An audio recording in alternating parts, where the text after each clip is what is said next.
Hey everybody, Brittany here. Welcome back to another video. Today we're going to be playing the Semi-Slav. And yes, we're still going to be playing Semi-Slav against c4. We do this by playing c6 and d5. Yeah, they should either take or play some sort of d4, and they do that. So you could play knight c6 here, but I'm not sure you want to allow any d5 stuff or anything. It just makes more sense to play knight f6. And we're playing an exchange, so feels like it's very, very common to see exchanges under like 1800. And there's good reasons to play it. There's also a lot of bad reasons. One of the bad reasons is like, hey, you're trying to go for an equal position and not fight for anything. So by the way, a6 is very important. We're going to get to all this in the postmortem, and we're going to talk about this. But yeah, anyways, so just keep that in mind if you're playing some sort of Semi-Slav. So h3 is a bit passive. I'm not too concerned about it. I like playing bishop f5.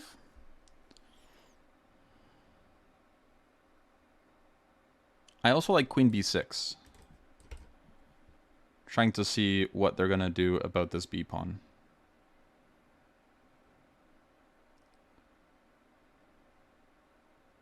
Rook b1 can be met with bishop f5. That's my point. So let's play queen b6, because if they play queen b3, I'm going to take that. I'm going to take that.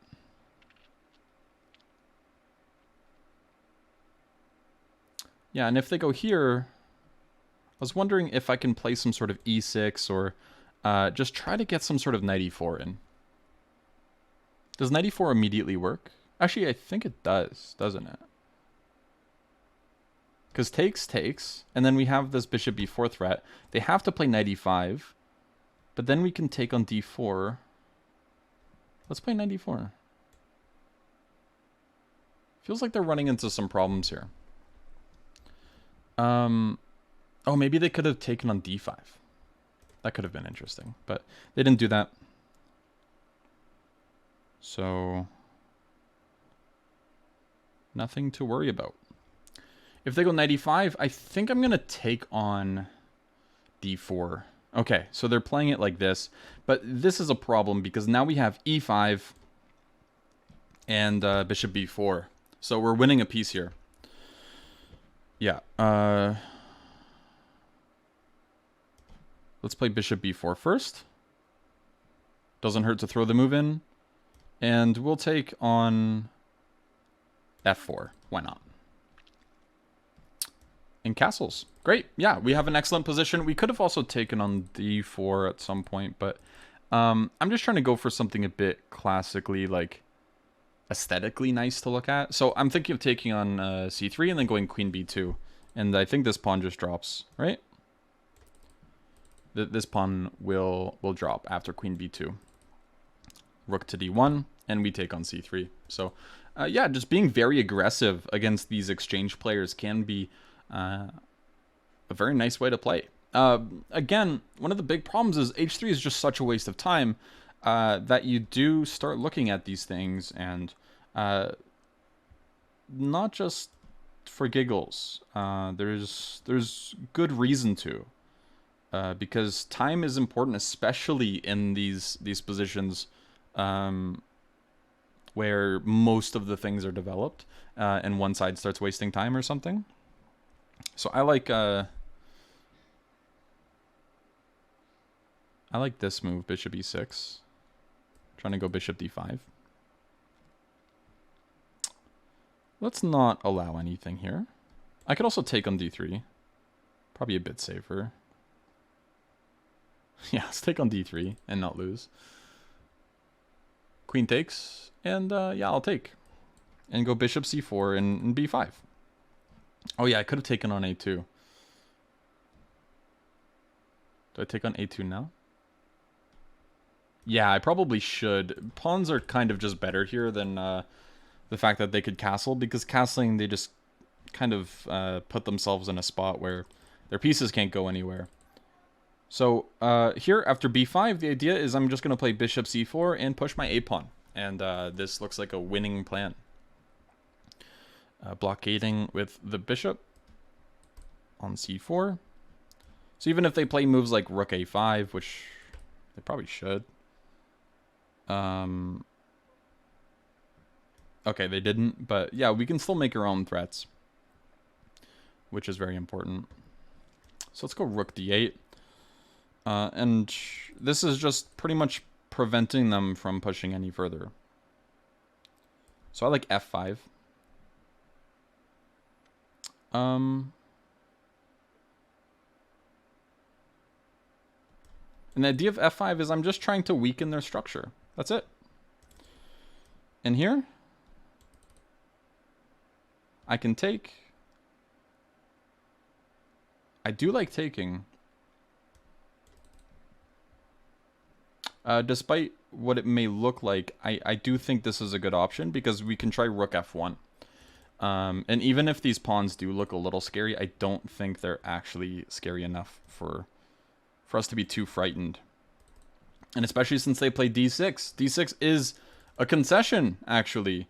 Because now, after d6, we can get a light square blockade. e6 is covered, so they can't fully defend everything. So after a move like rook e8, they're going to have some tough tasks ahead of them. King d4 can be met with rook f4 check and then rook f5, and then pawns start dropping off the board. Otherwise, rook f4, king c5, we just take here, go rook d5, and bring another rook to d4. So yeah, rook f4. If king e3, then rook f5. And most of our moves can come with check at this point. So d7 we're not concerned about. We take on e5 first, and then we can deal with any of the aftermath. Okay, important to take here. If we ended up not doing that, and actually, wait, can we throw this in?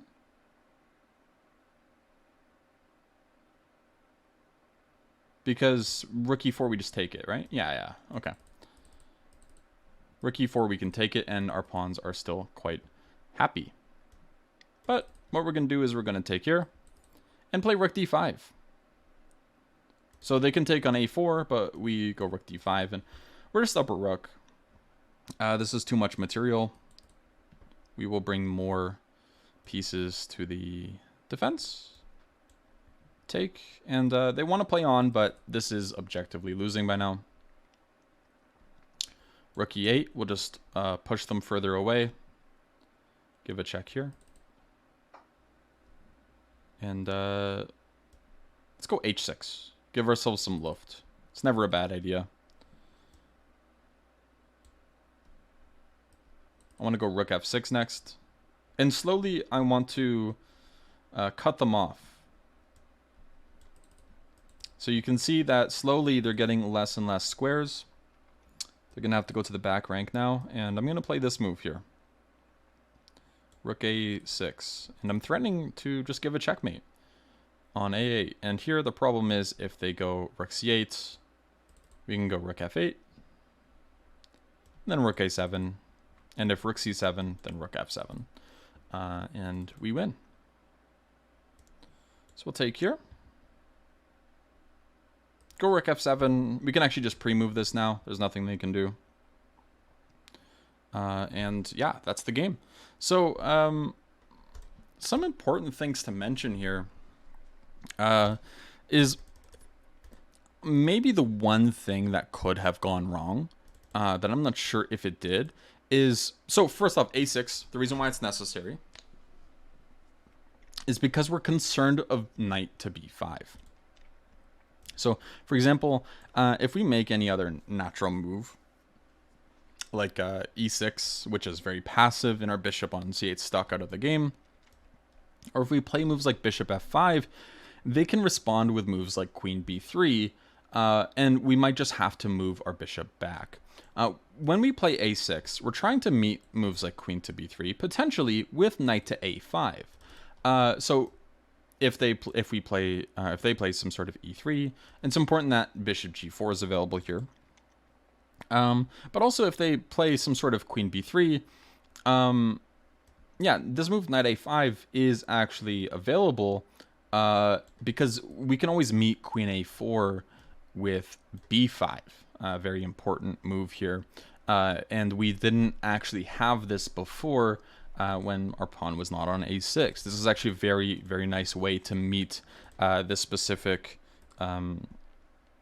Semi-Slav, the exchange structure, playing this a6 move. I would heavily recommend always throwing this in, because it always benefits you, especially if you're trying to get that bishop to f5 and you need to bring it back or something. Just such useful, because like knight b5 is always an annoying threat, and now it's not really something you worry about anymore, because, well, the pawn would be on a6. So just keep that in mind. Put the pawn on a6 whenever you have these 4 knights and the bishop. Yeah, so anyways, after h3, I was thinking of bishop f5, but I wasn't sure of the consequences of g4 as well. And I didn't really want to enter those complications because I felt like I had to move back here. I was considering bishop e4 for a little bit, but I thought maybe I had to play something like bishop like c8, not d7 because it's a g5, but maybe still it works. But you can see my trepidation here. If I have to kind of figure out what to do here, and it's not actually not so bad for them either to play something like g4. It's hard to take advantage of. So yeah, that's why I ended up playing queen b6, and I was hoping to see queen b3, which of course would be quite bad, I believe, because then we can follow up with moves like even bishop d7. I mean, actually, yeah, maybe it's not the worst. Well, knight b5 is kind of a thing. I don't know if it works here, though. Rook c8, knight c7, king d8, and we're okay, which is good. Knight g5, we can meet with e5, and also bishop e8. I think bishop e8 is a bit more natural, though. But then they have knight ce6, which is pretty funny. King f7 or king d7, knight c5 check, king d8, knight takes b7, and this is a repetition, I think. Yeah, they just go for the repetition here. That's very strange. Okay, let's ignore that. But yeah, I was kind of expecting a line like this.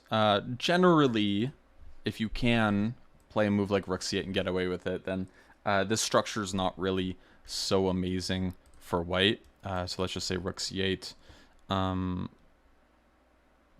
Yeah, and even if we have our bishop outside of the pawn chain here, we can try to make some targets, maybe bishop f5 to c2, but they always have knight d2. Anyways, so this was something I was kind of aiming towards. But yeah, here, maybe knight e4 is incorrect because the knight takes d5, and yeah, it turns out that's actually a correct statement. Yeah, so I was just trying to punish the fact that they're playing these kind of odd moves. Generally, you want to play moves like e3, not h3, and you want to play e3 instead of queen d2.